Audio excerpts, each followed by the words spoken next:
Hello friends, तो good morning.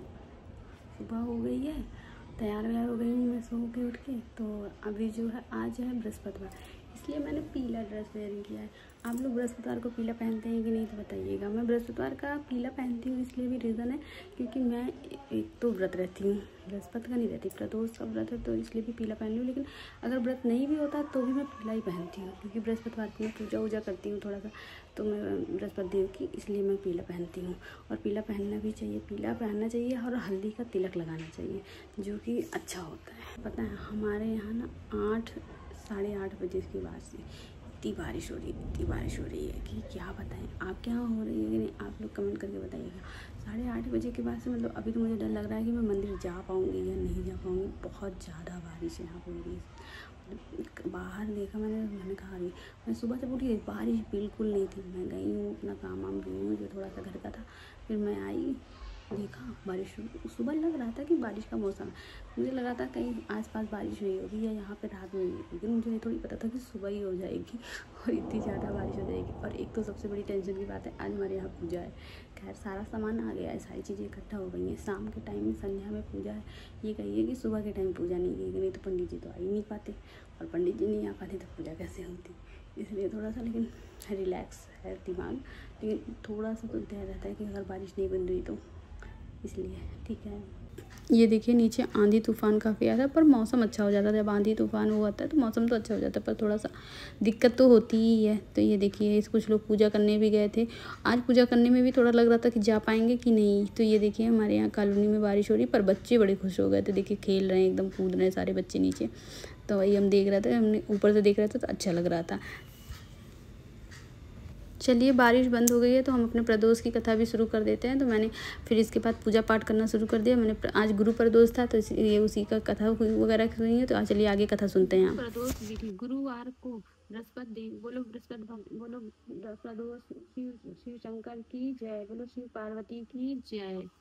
गुरुवार को बृहस्पति देव की पूजन का विधान है। जो कोई बृहस्पतिवार को व्रत करता है उसका समस्त विद्याओं की प्राप्ति होती है एवं दीर्घायु प्राप्त करता है। इस दिन पीले पुष्प पूजन में चढ़ाने चाहिए तथा ब्राह्मण को पीली वस्तुओं का ही दान करना चाहिए। साथ ही स्वयं भी पीली वस्तुएं, नमक तेल रहित खाना खाना चाहिए तथा पीले वस्त्र पहनना चाहिए। सेठ की कथा। एक नगर में संजय नामक एक सेठ रहता था। भगवान की कृपा से उसके किसी बात की कमी नहीं थी। वह सेठ बड़ा ही दयालु एवं दानी था, किंतु उसकी पत्नी उसके ठीक विपरीत बहुत ही कंजूस थी। वह भिक्षुक को द्वार से खाली हाथ ही लौटा देती थी एवं पति द्वारा दान किए जाने पर अत्यंत क्रोधित होती थी। एक दिन स्वयं बृहस्पति महाराज साधु भेष में आए और भिक्षा के लिए आवाज लगाई।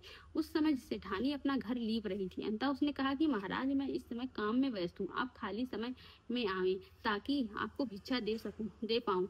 यह सुनकर गुरु महाराज वापस लौट गए। कुछ दिन बीतने पर वह पुनः बृहस्पति देव की साधु भेष में उस सेठ के यहाँ भिक्षा मांगने के लिए गए। इस बार सेठानी भोजन बना रही थी और उसने कहा कि मुझे इस समय फुर्सत नहीं है, फिर आना।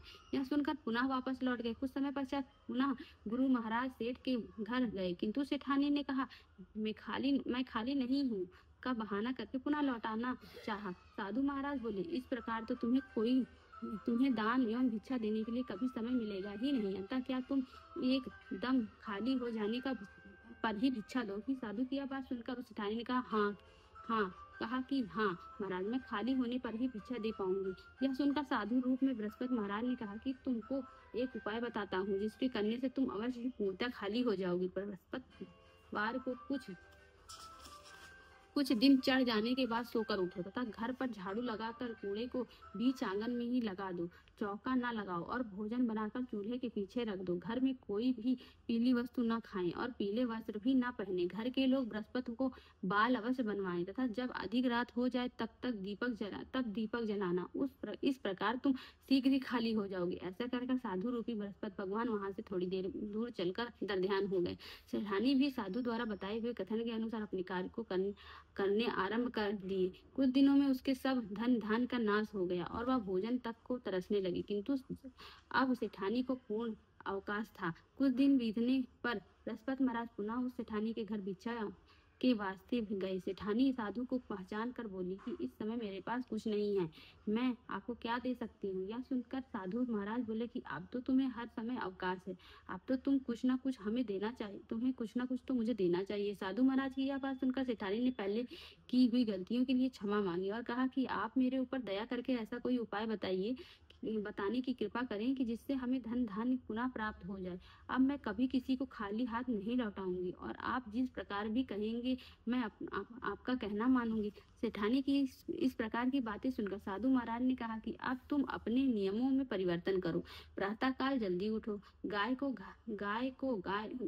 गाय के गोबर से लीपो, शाम को सूर्यास्त के बाद ही समय पर दीपक जलाओ, भिक्षुकों एवं महात्माओं को खाली हाथ न लौटाओ। बृहस्पति के दिन घर वाले लोग हजामत न बनवाएं, पीली वस्त्र धारण करो और तथा बृहस्पति के दिन पीली वस्तुओं से उद्यापन करो। ऐसा करने से निश्चय ही तुम्हारे सभी मनोरथ पूर्ण होंगे। इतना कहकर बृहस्पति देव अंतर ध्यान हो गए। जिस प्रकार साधु महाराज ने विधि बतलाई थी, सेठानी ने उसी प्रकार कार्य किए, जिसके प्रभाव से उसका घर पहले से भी अधिक हरा भरा धान्य से परिपूर्ण हो गया। जो कोई भी नियम पूर्वक भगवान बृहस्पति का व्रत करता है, इस व्रत का कथा सुनता है, ईश्वर की कृपा से उसे सुख शांति और समृद्धि की प्राप्ति होती है। इसमें किसी प्रकार की संशय नहीं। बोलो बृहस्पति भगवान की जय, बोलो बृहस्पति प्रदोष की जय, बोलो श्री शंकर भगवान की जय। तो ये देखिए हमारे यहाँ पंडित जी आ गए हैं और पंडित जी आने के बाद में पार्थिव शिवलिंग बना रहे हैं और ये पार्वती माता बना रहे हैं, शिवलिंग बन चुकी हैं। और मतलब गणेश जी, गौरी जी, ये देखिए मेरे हस्बैंड जी ने बनाया, बहुत ही क्यूट गणेश जी इन्होंने भी बनाया था। खैर और सारे जो बना रहे थे पंडित जी उनसे काफ़ी छोटे थे, तो इसलिए उन्होंने कहा कि छोटे हैं थोड़े, लेकिन इनको मतलब हटाने का भी मन नहीं कर रहा था, इतने क्यूट बने थे वो। तो ये देखिए नंदी जी बनी हैं, कार्तिकेय जी बनी है, पार्वती जी बनी है, गणेश जी बने और शिवलिंग बने। तो इनको जब रखा जाता है ना तो इनको बेलपत्री के ऊपर ही रखा जाता है। और जो माटी लाई जाती है वो जो है खरीद के लाने के बाद उसमें गंगा जल वगैरह मिला के तब बनाया जाता है। ये कुछ चीज़ों का भी ध्यान देना होता है। ये देखिए हमने नीचे परात भी लगाई है। तो हमारे यहाँ आज प्रदोष के दिन रुद्राभिषेक हो रहा है। वैसे आप शिवरात्रि, प्रदोष, श्रावण कभी भी करा सकते हैं, बस पंडित जी से पूछना होता है, कुछ चीज़ों का ध्यान रखना होता है। तो ये देखिए मैं बेलपत्री रख रही हूँ कि जिससे कि उसके ऊपर फिर विराजमान कर दें वो। तो ये देखिए वो वही देख रहे हैं कि हाँ ठीक है। ये देखिए नंदी जी को रख दिए हैं, नंदी जी बनाए थे और शिव जी बनाए थे। और पंडित जी ना काफ़ी देर हो गई थी उनको आने में भी, तो नहीं तो और मतलब अच्छे से, लेकिन अच्छा लग रहा था। मतलब एकदम जैसे लगता है ना आप जब बनाते हैं उसके बाद जब पूजा करना शुरू करते हैं जैसे लगता है कि भगवान जी एकदम उसमें आके और भगवान जी आते ही या वाहन वगैरह होता है। तो ये देखिए इसमें सब लोग विराजमान अब हो गए। उधर कार्तिकेय जी हैं 6 मुख वाले, वो गणेश जी हैं, इधर ये देखिए हमारे यहाँ रुद्राभिषेक भी शुरू।